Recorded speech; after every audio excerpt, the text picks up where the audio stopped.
Hola, buenas tardes, buenas noches, dependiendo de dónde nos estéis viendo.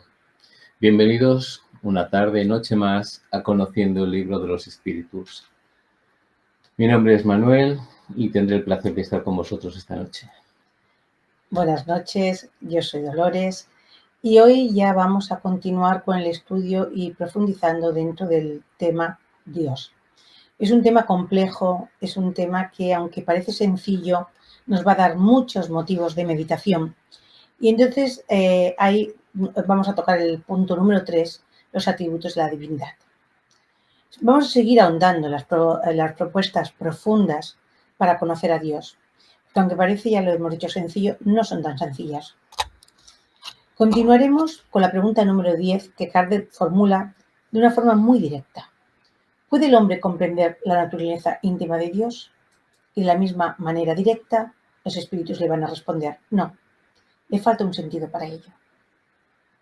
Una respuesta corta, concisa, pero realmente para reflexión.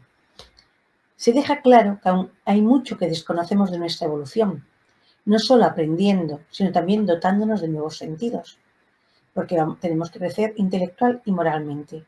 Pero ¿qué significará eso de que nos falta un sentido? Tal vez sea la comprensión, tal vez nuevas propuestas de vida para ir retirando velos sobre el concepto humano de Dios. No lo sabemos. Dejan muy claro los espíritus que no hay una preparación moral ni psicológica en nosotros, que nos falta algo, un sentido para la espiritualidad y más para entender al Creador. Cuando leemos esta pregunta nos parece una pregunta sencilla, rápida, pero fijaros la complejidad. ¿Qué es eso de un sentido, no? Los espíritus dicen que nos falta un sentido para conocer más íntimamente a Dios. Ante esta contestación solo podemos silenciar y continuar la búsqueda por un nuevo camino. ¿Por qué nuevo camino va a ser? Pues el de la comprensión. Si no tenemos un camino, tendremos que ir por otro. Por ejemplo, una persona que carece de un sentido aprende a desarrollar otros, organizando su actividad sensorial de otro modo. Eso seremos nosotros. Si nos falta algo, habremos de aprender a canalizarlo y buscar por otro camino. Sin olvidar que cuando más se estimula una neurona, más conexiones se crean. O sea, cuanto más busquemos por el otro camino, también más conexiones crearemos para profundizar un poquito más. Más se va a reforzar las áreas correspondientes del cerebro en esa búsqueda. Pues eso tendremos que hacer esas nuevas conexiones con las que tenemos para poder entender lo máximo. ¿Qué sería? Como un ciego que tiene que aprender de otra manera el entendimiento de los colores.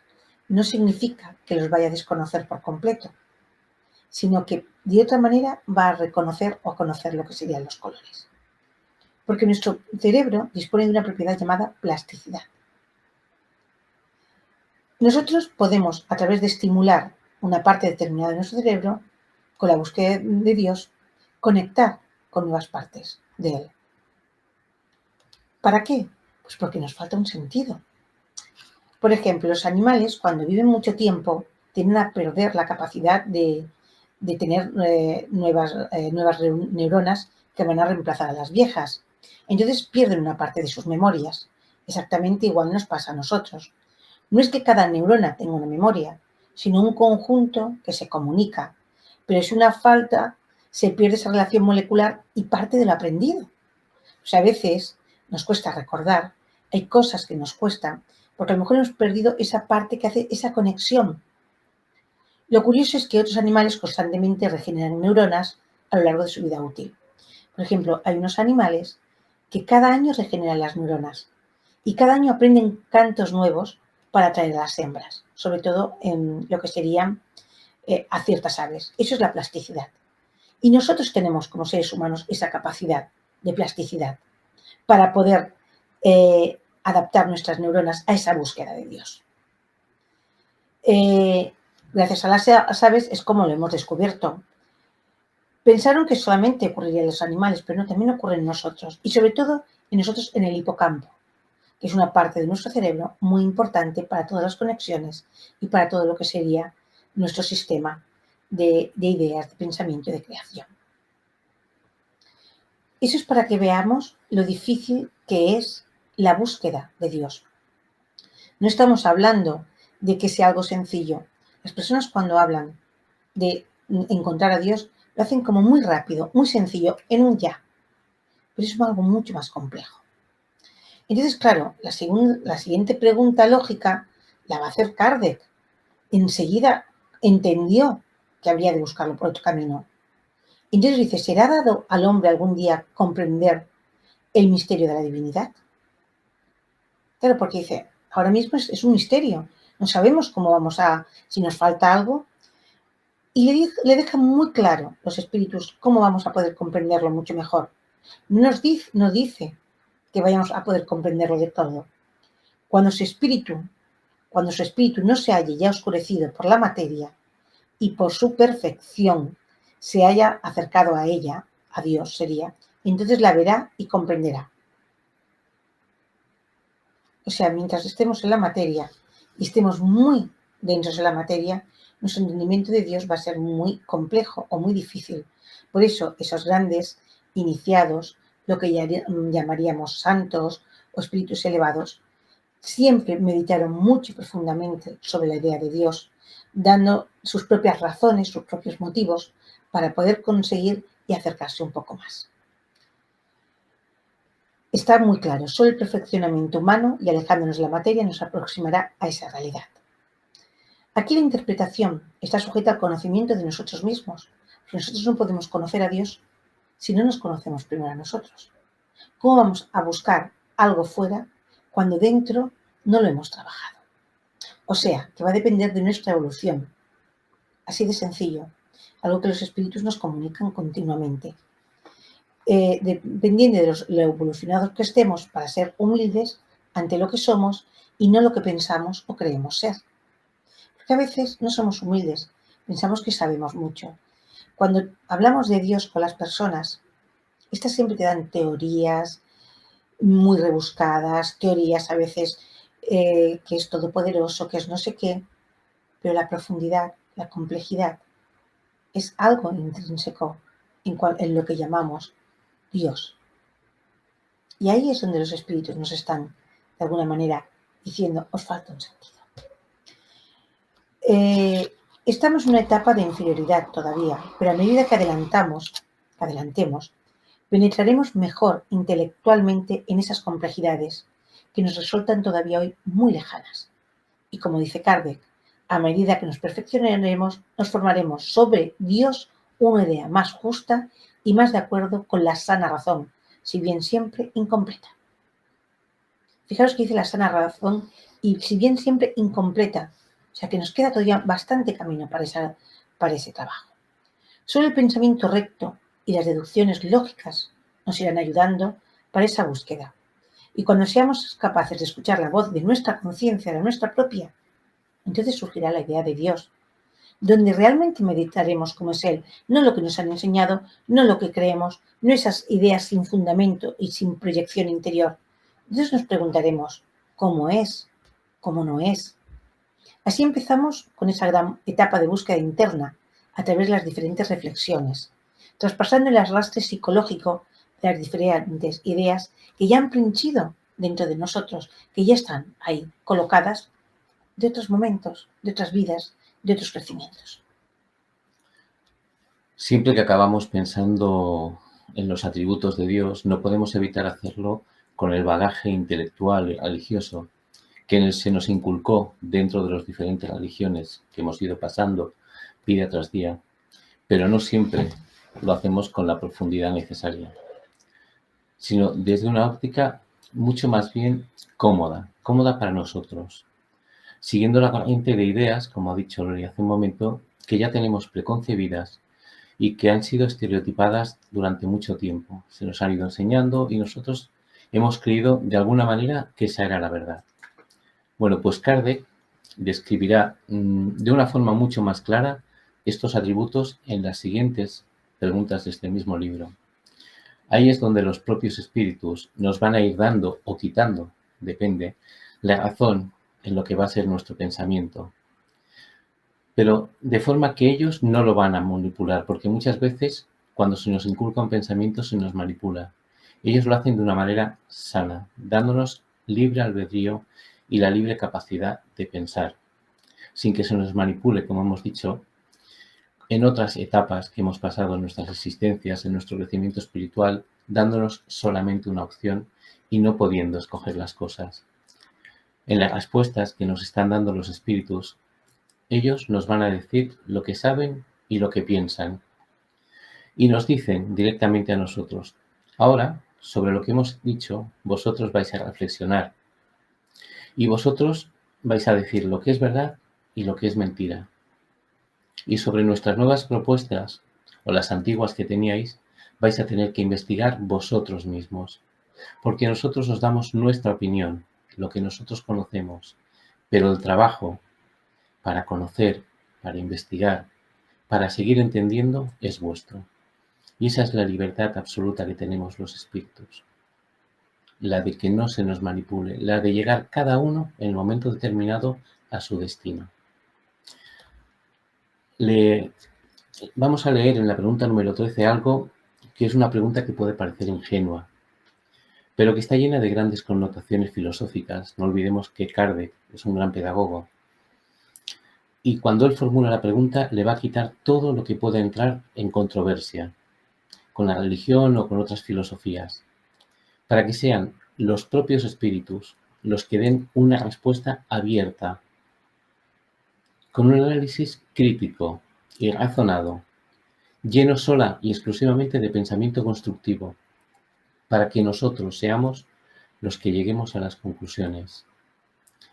De esta forma es que Kardec nos ayuda, diciéndonos que nosotros somos los que debemos analizar.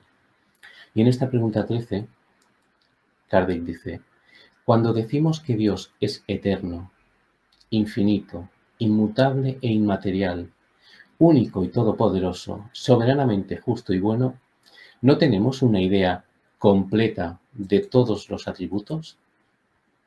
La respuesta, si nos damos cuenta, ahora cuando analicemos, veremos que es una reflexión rotunda, fácil de entender y bajo ningún prisma de controversias. Nos daremos cuenta enseguida. Es una idea clara y concisa de lo que es Dios. No va a dar pábulo para que haya problemas, para que haya discusiones. La contestación de los espíritus es sencilla, fácil, a la vez que si la analizamos, que es lo que vamos a hacer ahora, veremos que nos va a dar para un tratado sobre todos los atributos de Dios. Contestan así los espíritus: desde vuestro punto de vista, sí, porque vosotros creéis abarcarlo todo. Pero sabed que hay cosas por encima de la inteligencia del más inteligente de los hombres.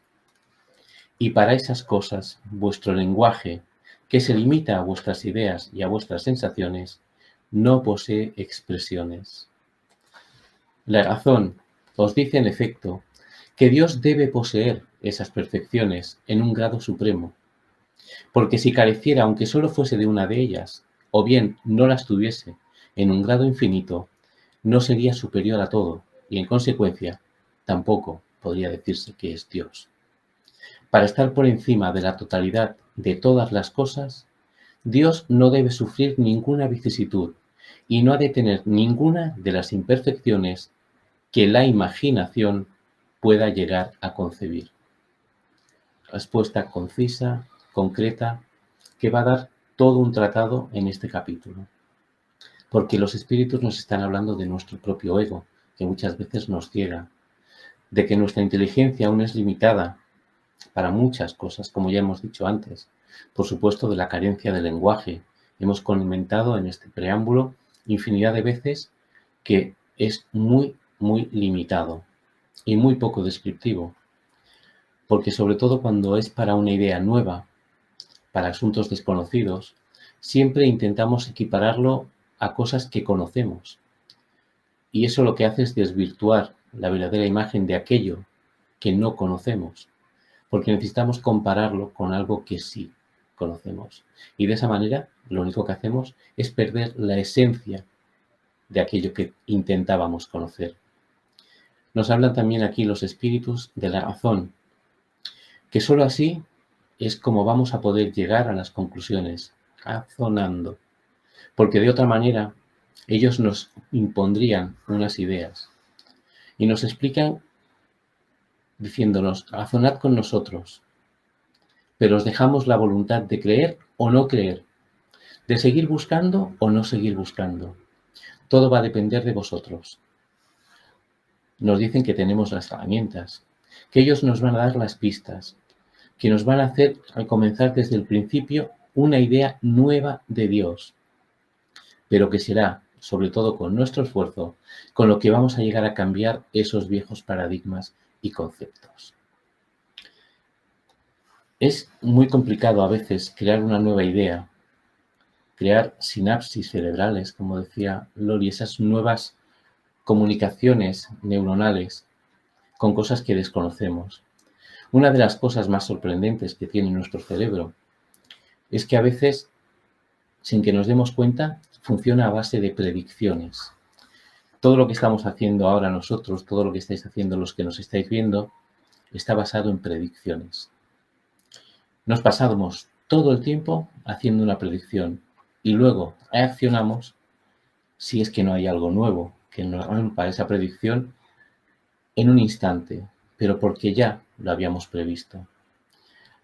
Pero lo cierto es que con las cosas nuevas nos cuesta un poco más, porque el cerebro está ejecutando de forma interna todo lo que hemos aprendido en la existencia, con todas las señales sensoriales a las que hemos estado expuestos en esta vida, y está constantemente adivinando ante las cosas que prevé que nos va a pasar, cómo tenemos que actuar y qué es lo que va a suceder. Lo hace de una manera automática, disparando señales en sus propias neuronas para intentar anticipar los datos con los sentidos y con los servicios sensoriales que tenía adquiridos durante esta existencia. Luego, cuando le llegan esos datos, él hace comparaciones y por eso nosotros actuamos de una manera o de otra. Lo que sucede es que cuando nos encontramos con algo novedoso, con algo que no podemos predecir cómo sucederá, es cuando entonces nos sorprendemos. Y ahí es donde nuestro cerebro cambia. Cuando nuestro cerebro ve que algo le sorprende, cuando él le había predicho algo y no es así, ni de las formas que él había dicho, es cuando el cerebro aprende. ¿Por qué? Porque es una información nueva. Y a partir de ahí empezará a predecir basándose en lo que nos ha sucedido en ese momento. Por eso esas señales no pueden ser predichas hasta la segunda, la tercera o la cuarta oportunidad. Y eso es lo que tenemos que hacer con el tema de Dios. Olvidarnos de los conceptos que teníamos y sorprendernos ante las nuevas ideas, porque es cuando nuestro cerebro va a estar abierto a recibir esas informaciones, a sorprenderse de alguna manera y a cambiar los conceptos que ya tenía adquiridos. Vamos a analizar, por supuesto, a través de Kardec, esas ideas que son las que tenemos en nuestra mente y sobre quizás las cuales no hemos ahondado lo suficiente, porque actuamos, como hemos dicho, de forma automática. Lógicamente, una vez nosotros empecemos a meditar y a pensar, a sorprendernos, como ha dicho Manolo, vamos a dejar de predecir con base a los conocimientos anteriores y vamos a crear en nosotros mismos, entre nosotros mismos, un Dios nuevo. Vamos a dar más plasticidad y vamos a dar ese área necesaria que necesitaremos dentro de nuestro cerebro para que ese espacio empiece a crecer dentro de nosotros. Mucha gente cree que el tema del entendimiento de Dios se va a hacer de una manera milagrosa, fácil, simplemente porque ya sabía o conocía esa palabra. ¿De acuerdo? Entonces, Kardec ahora nos va a través de las respuestas de los espíritus, a formarnos o a delimitar la idea de Dios. Él va a quitar algunas partes, como por ejemplo, va a decir aquello de semejanza de Dios, porque ha dicho es todopoderoso, es inmutable, pero va a quitar aquella parte del catecismo católico, por decirlo de alguna manera, delimitándola, nada de si se semeje a Dios, que estemos hechos a su imagen y semejanza, porque lo hablamos ya el otro día, de que eso hacía que nosotros nos confundiéramos con nuestra psique. ¿Por qué hablamos del cerebro? Porque es el que realmente está guardando toda nuestra información.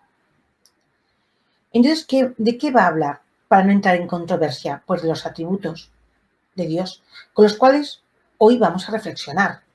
Esos atributos son los que realmente Él nos habla, nosotros decimos, ya lo sé. Vamos a ver si ya lo sé, o realmente nos ha pasado como nos ha pasado con otras palabras, otras ideas que creíamos que teníamos. Dice que Dios es eterno. Si hubiera tenido principio, habría surgido de la nada, o bien hubiera sido creado por un ser anterior a Él.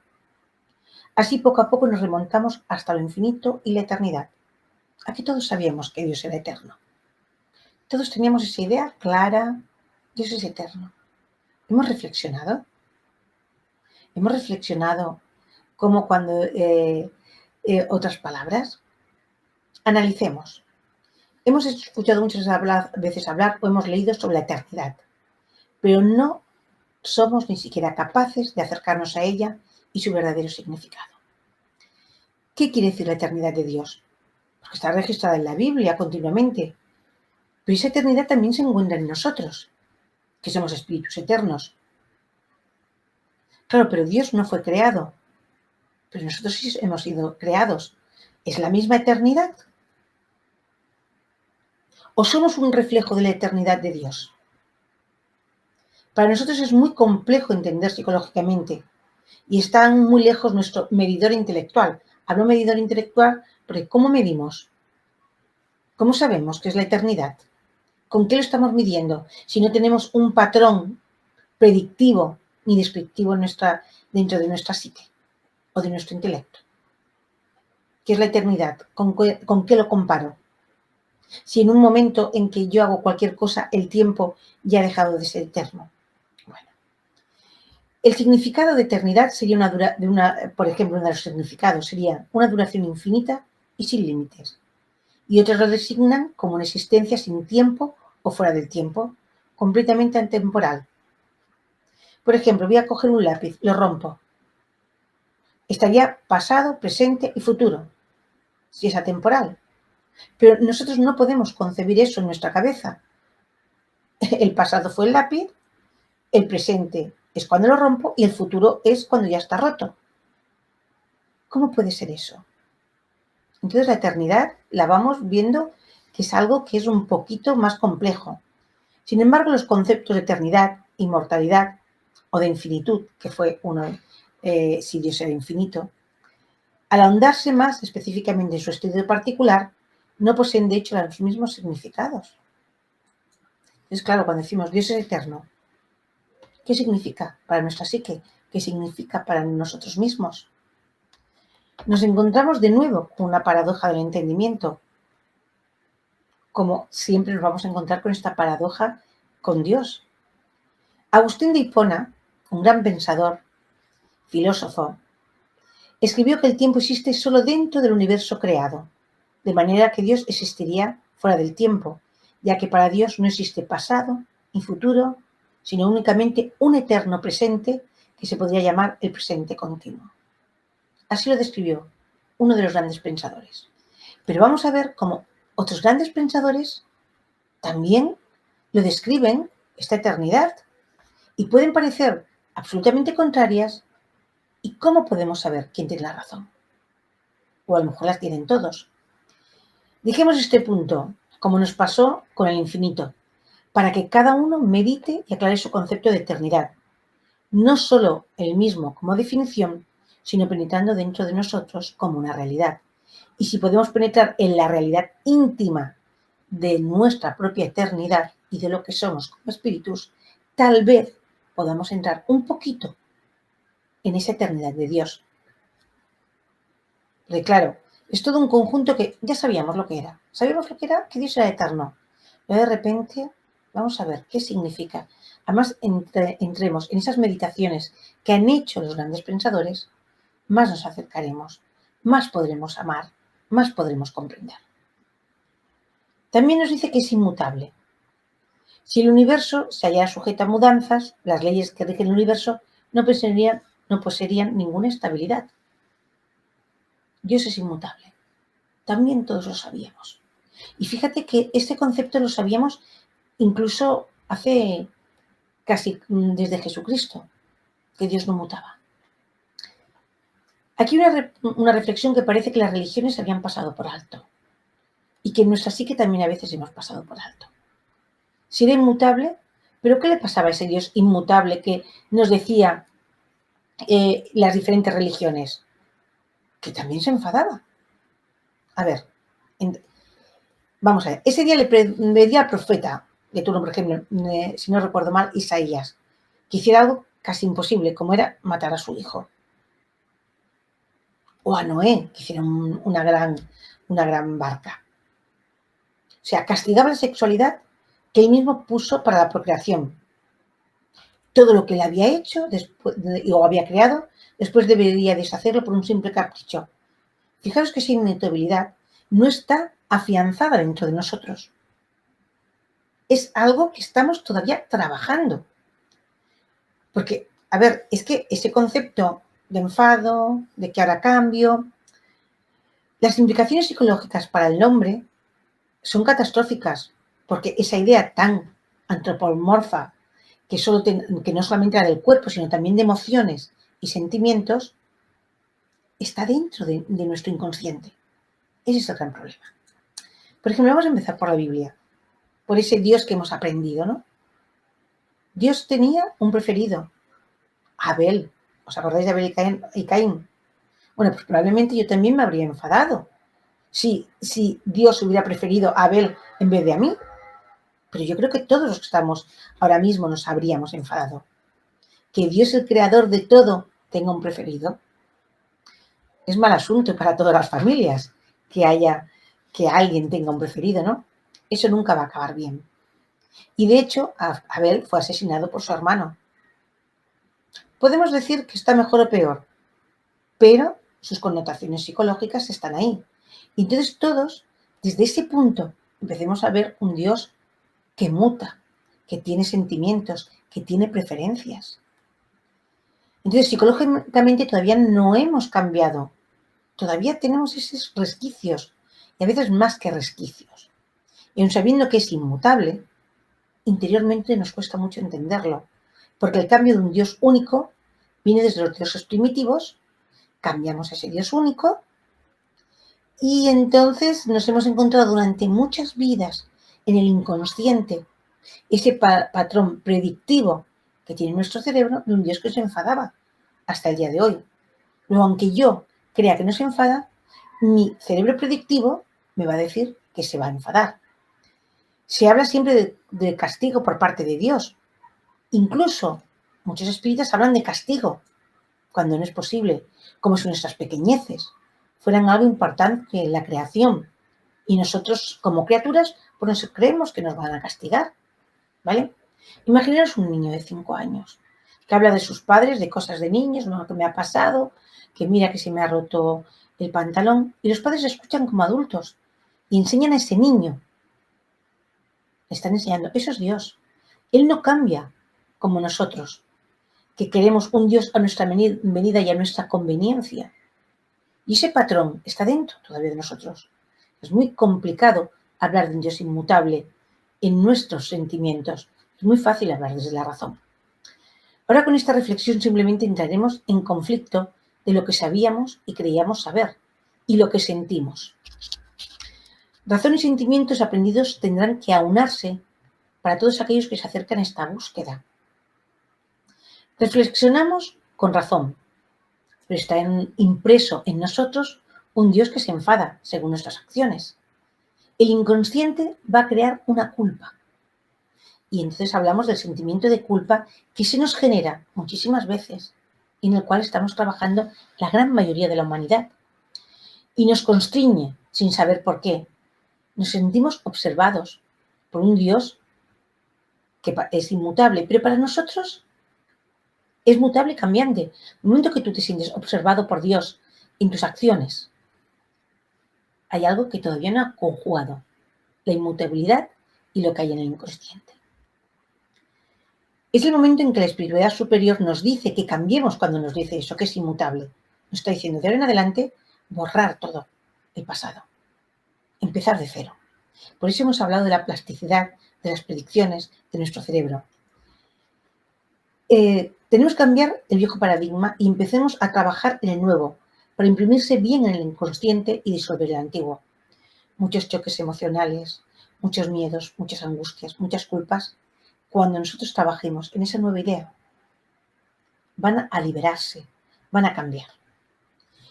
Es un trabajo arduo, aún para muchos, y tendremos que luchar con muchos escollos en el camino del inconsciente. Porque lo que nuestra razón dice y lo que nuestro inconsciente sabe no es lo mismo. Y los sentimientos, sobre todo, esos sentimientos contradictorios.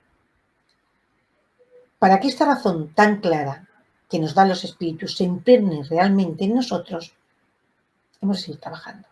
Bueno, solamente puedo animaros a seguir investigando en este punto, en que nosotros, que sin saberlo aún, creemos que todos estamos aprendiendo, que de los resabios inconscientes y siguen primando en las emociones primitivas el temor y la ira que aún están escondidos dentro de nosotros, de Dios, y hacemos ese reflejo muchas veces. Por eso aún nos enfadamos con el Creador ante los acontecimientos de nuestra vida, y mucha gente se enfada con Dios cuando le pasa algo malo, porque todavía está en ese punto de la inmutabilidad. Ánimo a trabajar y a seguir buscando, no hay más. Nos están diciendo también que es inmutable, No, material. como decía Loli.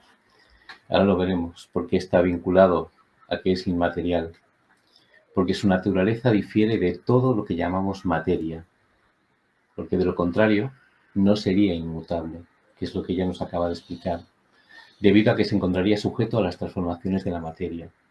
Y volvemos a las paradojas que nos encontramos en este tema, porque si seguimos ahondando en el principio de la inmutabilidad y la materia es mutable, quiere decir que Dios, que creó la materia, Él no puede ser materia, tiene que ser totalmente inmaterial, porque Él es el creador de la materia. No sé si entendéis aquí donde vamos a llegar. Si Él crea la materia, Él no puede ser materia, porque la materia está sujeta a cambios. Es una paradoja inadmisible dentro de una premisa racional. Es decir, no puede existir, sí. Nos enfrentamos a paradojas que vamos a estudiar hoy muy difíciles de entender, porque no basta con decir, es que es inmaterial. Tenemos que entender por qué decimos que es inmaterial. Para poder acercarnos a conocer, a entender, a penetrar en ese nuevo entendimiento de Dios, tenemos que saber que Él no tiene nada que ver con la materia, excepto que Él la ha creado. Una vez más vamos a tener que luchar con ese pasado atávico que tenemos en nuestras impresiones psicológicas para conseguir entender que esa inmaterialidad es algo puramente espiritual. Pero ¿cómo lo explicamos si nuestro concepto de inmaterial no lo podemos ni siquiera llegar a imaginar? No lo comprendemos, es casi imposible. Seguimos de alguna manera siempre dándole algo de materia a Dios, porque es la única forma de que podamos sentir que está con nosotros y que está cercano. Necesitamos adorar, por decirlo de alguna manera, a alguien o a algo que sea semejante a nosotros. Y esa semejanza es cultural, es adquirida, y lo estuvimos explicando ya el otro día. Tenemos que quitar ese atavismo de nuestro pensamiento. El impacto en nosotros de pensar que Dios no es nada de lo que habíamos pensado puede parecer muy sutil a nivel consciente, pero a nivel inconsciente es muy fuerte.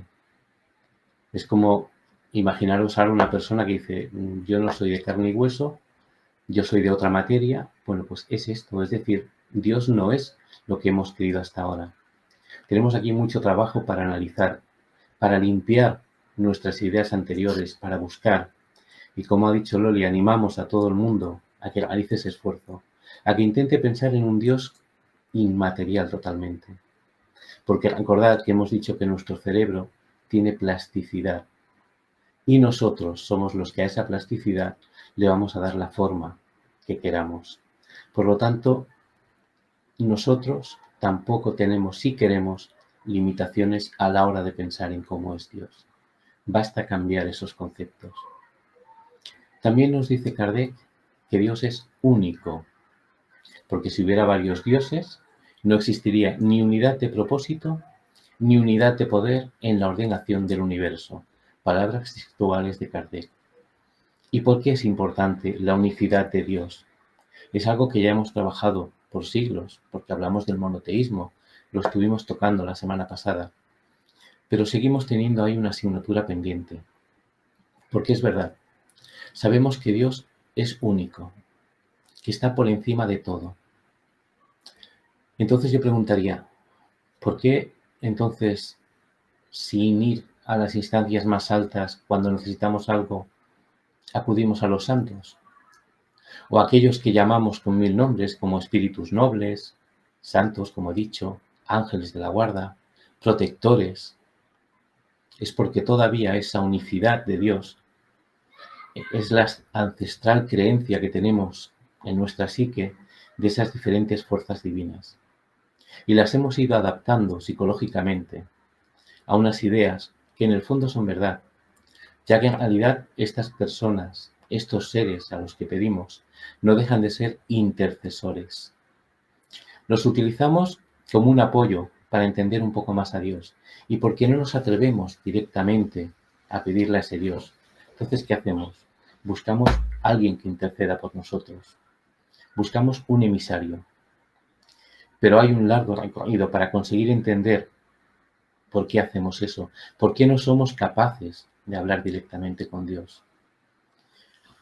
Tenemos la opción de considerar a esos intercesores de nuestras oraciones, de nuestras solicitudes, de nuestras peticiones, y en la práctica les atribuimos a veces hasta poderes sobrenaturales.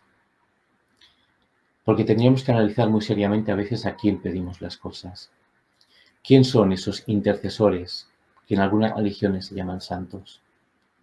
No son ni más ni menos que personas o personajes a veces destacados en las diversas tradiciones religiosas, sobre todo por sus atribuidas relaciones especiales con las divinidades, o a veces puede suceder por una elevada ético-moral.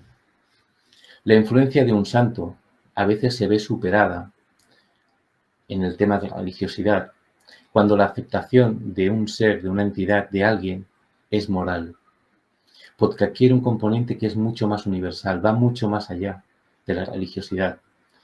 Tenemos el caso, por ejemplo, por poner dos, de Gandhi o de Teresa de Calcuta, que son personas que sin ser santos o no haber sido catalogados de santos, destacan por su elevada moralidad y ejemplos. Y aunque no lo queramos, si analizamos veremos que son utilizados por muchas personas como referentes para hacer pedidos a través de su mediación. ¿Cuánta gente nos solicita a Gandhi, a Teresa de Calcuta, que vengan a asistirles, a ayudarles? Entonces, aunque ellos no estén elevados por nosotros a la categoría de santos, la verdad es que los sentimos como aquellas entidades que deberían o deben estar cerca de Dios. Y a ellos, como les ponemos cara, como les ponemos cuerpo, como les ponemos nombre, sí somos capaces de acercarnos. Porque es una necesidad psicológica de tener ese intercesor, porque aún no tenemos la preparación absoluta y total para comprender a Dios. ¿Y qué sucede?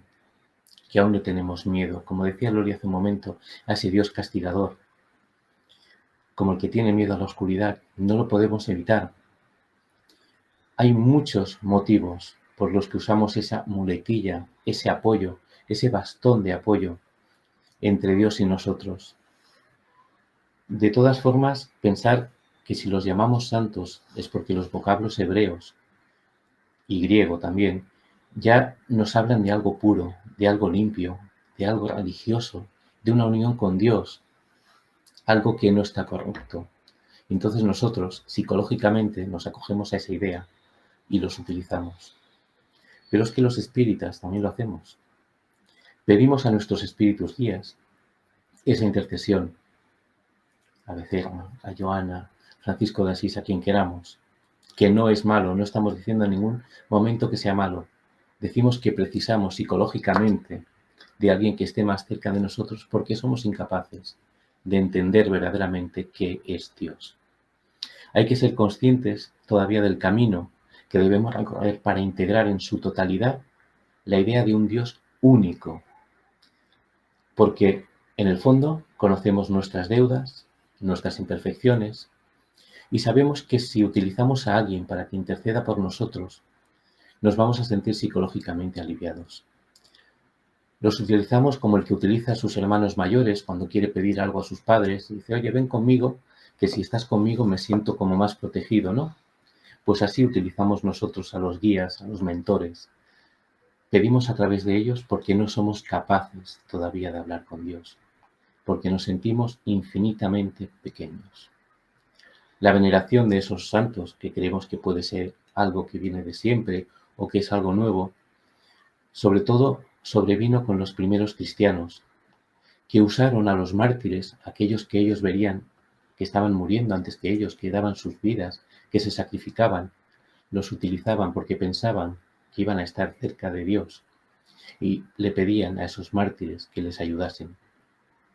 Pensad, si esto es antiguo, que entre las devociones que figuran en los primeros siglos del cristianismo se encuentra una que es sobre María, que es la madre de Jesucristo, en el papiro que se llama Aylan 470, que se conserva el original en la Biblioteca Universitaria de John Reynolds. Para quien no lo sepa, el papiro se llama Papiro de Reynolds 470, es la oración mariana más antigua que se tiene constancia, data del año 250 aproximadamente. Y es una solicitud a la Madre de Jesús para que nos ampare, para que nos vigile, para que esté pendiente de nosotros, para que nos cuide. Es una oración extensa, hay varias traducciones, pero es preciosa. Y en el fondo, nuestro problema no es que creamos que Dios no es único, es que todavía, como he dicho, nos sentimos muy pequeños. Tenemos la necesidad de acudir a nuestros hermanos mayores, pero es que ellos también nos enseñan a hacerlo así. Porque cuando analizamos la literatura espírita, cuando estamos ante según qué espíritus que hacen una oración frente a nosotros en las reuniones mediúnicas, en algunas palestras públicas, vemos cómo le piden a espíritus que están por encima de ellos. En pocas ocasiones hemos visto a un espíritu hacer una oración invocando a Dios o solicitándole a Dios.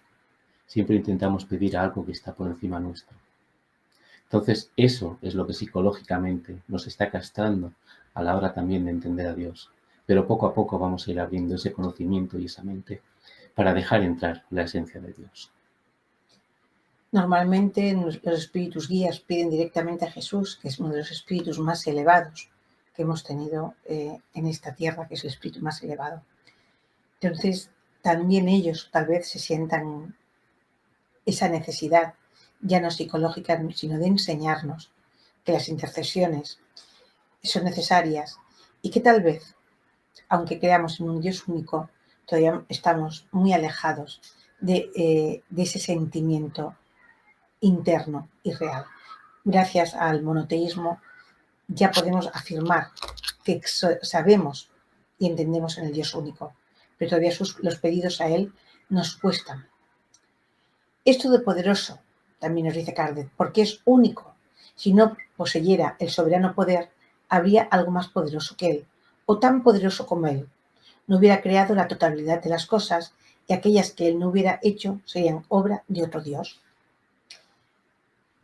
Es igual que omnipotente, que todo lo puede. Significa lo mismo, todopoderoso, omnipotente. Vamos a volver a reflexionar. Porque claro, este capítulo es todo de reflexión, es todo de introducción de nuevas ideas a través de liberarnos de las antiguas y empezar a pensar de una manera diferente. Esto ha hecho que incluso pueda desafiar sus propias leyes, el ser todopoderoso, omnipotente. Y en esta incomprensión de la omnipotencia nos encontraríamos en lo que se basa el miedo del ser humano. Ya hemos hablado antes, un Dios que puede todo, que de repente coge un rayo y me puede fulminar sin más, que puede cambiar las leyes físicas cuando Él quiera. Cosa que Él puede hacer, cambiar. Esta es la idea que ha perturbado muchísimas veces la comprensión del Dios mismo, porque esto se necesita un análisis muy, muy complejo. Por ejemplo, hay muchas paradojas en este análisis de omnipotente. Una de las paradojas que te puedes encontrar es, por ejemplo, si es omnipotente, tú le puedes pedir a Dios que haga una piedra tan grande que ni él mismo pueda levantar. Si lo hace y no la puede levantar, no es omnipotente, o no todo lo puede. Y si no lo hace, tampoco es omnipotente. Es una paradoja en nuestra incomprensión de ese todopoderoso. Pero bueno, entonces vamos a ver qué es lo que han pensado tres grandes pensadores. ¿De acuerdo? El primero, vamos a hablar de Tertuliano. ¿Cómo resumió él? Vosotros vais a quedaros con la que queráis y vais a pensar como queráis. Simplemente es un acercamiento a lo que sería la omnipotencia o lo que es todopoderoso. Dice Tertuliano que Dios puede hacer todo aquello que va acorde con su propia naturaleza, en cuanto ser supremo. No existe nada ni nadie que pueda ejercer su poder sobre él, que es la fuente y origen de todo el poder. La naturaleza de Dios incluye la lógica y por ello Dios no puede hacer nada que sea lógicamente absurdo. Dios puede alterar las leyes de la física porque no son parte de su naturaleza, en el sentido estricto, aunque pueden ser un reflejo suyo, la parte física. Son solamente el medio para llegar a un fin. Luego Dios no crearía esa piedra, sería ilógico, ¿no? Eso es lo que dice Tertuliano. ¿De acuerdo? ¿Qué nos dice Tomás de Aquino? Que reconocía la dificultad de comprender el poder divino. Aquino escribió sobre este tema. Es difícil precisar en qué consiste exactamente la omnipotencia de Dios. Y fijaros que era un gran pensador. Él no podía precisarlo. En respuesta a la cuestión sobre si Dios puede hacer actos imposibles, tales como crear un círculo cuadrado, lo que hemos dicho antes, Aquino responde: nada que implique una contradicción cae bajo la omnipotencia divina. Porque no hay una contradicción, porque tú estás pidiendo un absurdo, porque estás pidiendo una cosa material. ¿De acuerdo? Y el escritor apologista cristiano C.S. Lewis, ¿qué significa la apología cristiana? Es el área de la teología que se especializa en argumentos racionales para defender y difundir el cristianismo. Pero claro, estamos hablando de que hay tantas contradicciones dentro del cristianismo que hay una rama dentro de la teología, ¿no? Los apologistas cristianos defienden su punto de vista por medio de evidencias históricas, argumentos filosóficos, evidencias científicas y razonamiento lógico, como intentamos hacer los espíritas. Fijaros que dentro de la teología también tenemos una rama que se parece muchísimo a cómo nosotros estamos buscando nuestras formas de pensamiento. Dice, este era un escritor y un pensador, ya más cercano a nosotros. Su omnipotencia implica el poder hacer todo lo que él intrínsecamente crea, es posible, no el de hacerlo intrínsecamente imposible. Le puedes atribuir milagros, pero no sin sentidos. Esto no es un límite a su poder. Si tú decides decir que Dios puede crear una criatura con libre albedrío y al mismo tiempo negarle el libre albedrío, no has logrado realmente decir nada sobre Dios. Y eso es lo que nos ocurre. Nos dicen que tenemos libre albedrío, pero después nos dicen que es el destino, que no hay más, que nos ha pasado esto porque el destino ha querido. Entonces no tenemos libre albedrío. Fijaros la omnipotencia de Dios, cómo se ha cuestionado o se pone en entredicho. Dice que las combinaciones sin sentido de las palabras no tienen sentido de repente solo porque pongamos la palabra Dios puede. Dios puede hacer una piedra gigante. Fijaros que al principio os habéis quedado así con la paradoja. ¿Por qué va a hacer una piedra gigante? No es más posible para Dios que para la más débil de sus criaturas realizar alternativas mutuamente excluyentes, pero porque el sinsentido sigue siendo sin sentido. Incluso si hablamos de Dios y decimos cosas que no tienen sentido, porque son palabras que dan muy bonitas. Pero ¿para qué Dios quiere hacer una piedra que no pueda levantar ni él mismo? En fin, creemos que con estas reflexiones podemos meditar sobre la omnipotencia o todopoderoso y darnos cuenta que el sentido que nos dicen los espíritus que nos falta, lo vemos cada vez más claro. Lo estamos viendo a medida que avanzamos en la definición de los atributos de Dios. En el libro de los Espíritus, con sus respuestas, vemos que nos dan unas meditaciones realmente teológicas. Nos dan respuestas, pero hemos de meditar con una profundidad, porque se nos plantean. Estas ya están estudiadas por muchos filósofos, como estamos viendo. Nos hemos hablado de Agustín de Hipona, nos hemos hablado de Tomás de Aquino y también de Tertuliano, ¿no? Esos son grandes pensadores que a lo largo de la historia, cada uno de ellos ha tenido diferentes resultados y todos ellos, sus propuestas son válidas. ¿Cómo puede ser eso? Es el resultado de ese sentido que claramente nos dicen que nos falta. Si hablamos de que es soberanamente justo y bueno, nos dice Kardec, la providencial sabiduría de las leyes divinas se pone de relieve así en las cosas más pequeñas como las más grandes, y esa sabiduría no permite dudar ni de su justicia ni de su bondad. Aquí los espíritas tenemos un gran paso ganado y aquí realmente sí que podemos decir que comprendemos casi el 50% de esto. Por ejemplo, en Números, en el Evangelio, nos dice: el Señor es lento para la ira y grande en misericordia, mas ninguna manera tendrá por inocente al culpable. ¿Qué nos está diciendo? Que no rescatamos si no estamos preparados. O sea que por eso es lento para la ira. No nos va a castigar. Y jamás dejaremos de rescatar mientras seamos deudores. Pero su misericordia siempre estará con nosotros en el momento del aprendizaje. Siempre. Por fin, algo que podemos entender. Por ejemplo, cuando yo a mi nieto no le compro algo o le compro algo que le gusta, soy buena. Pero cuando me enfado o le corrijo o no le doy lo que me pide, soy mala. Para mucha gente Dios es bueno cuando todo anda bien con ellos, pero cuando les llega una crisis, Dios es malo. ¿Dónde está entonces el amor de Dios? Se pregunta.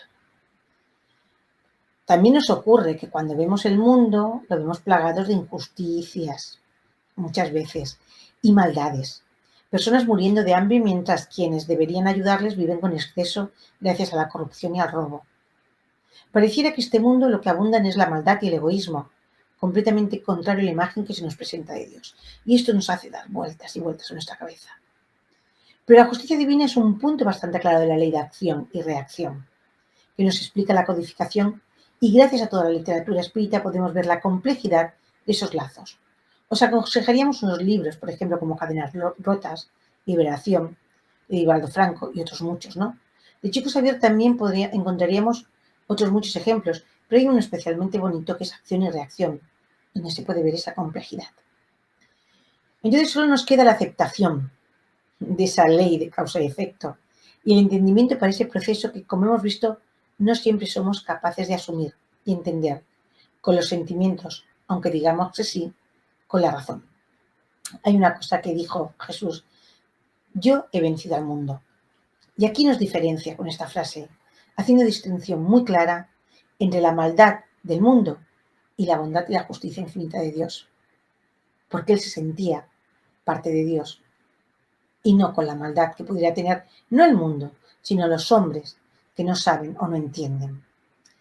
La maldad del mundo no es ocasionada por Dios, es ocasionada por el egoísmo que muchas veces nos negamos a dejar ir.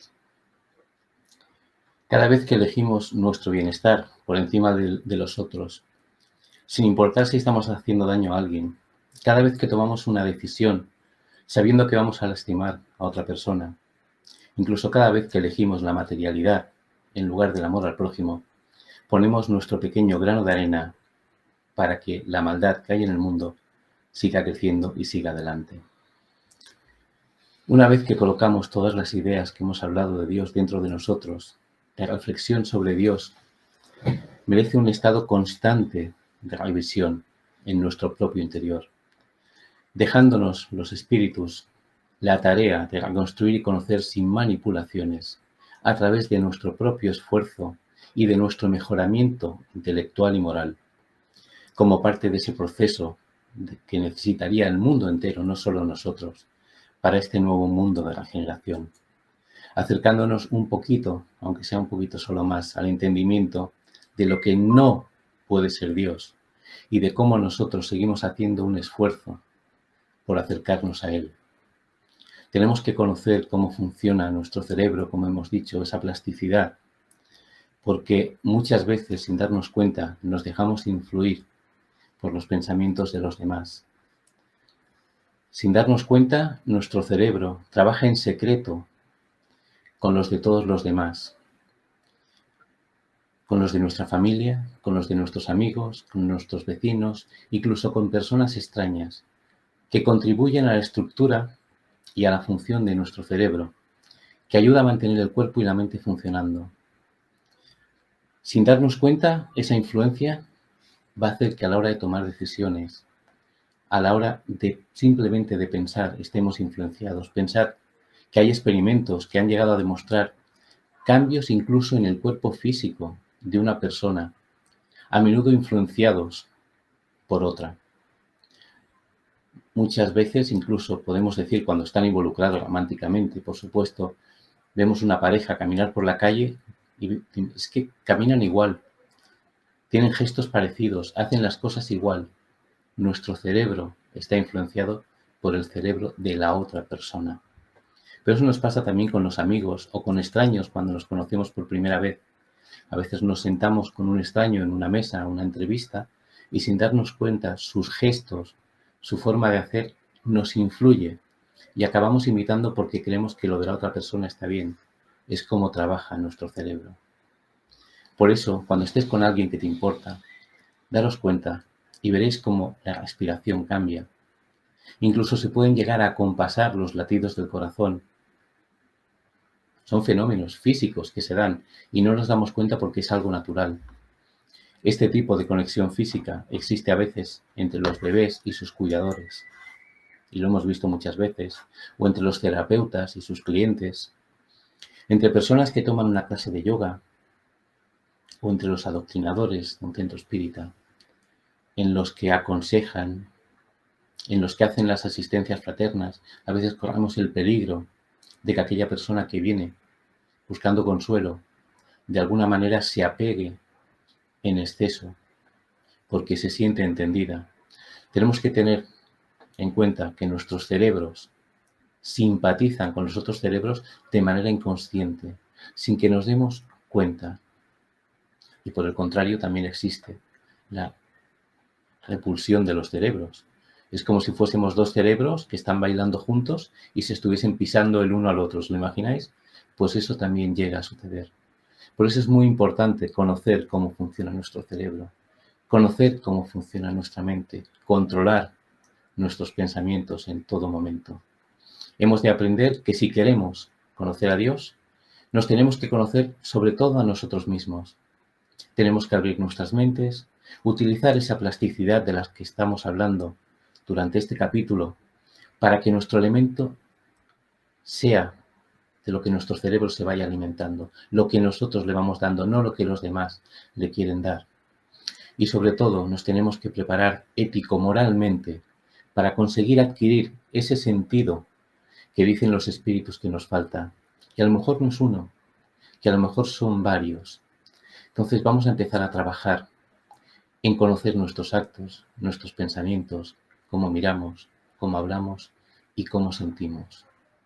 Porque no somos plantas, porque no somos animales, y porque si nos queremos llamar seres humanos y espíritus libres, esa misma libertad es la que comentaba Loli hace un momento, que nos esclaviza, porque somos esclavos de nuestros actos. Muchas gracias.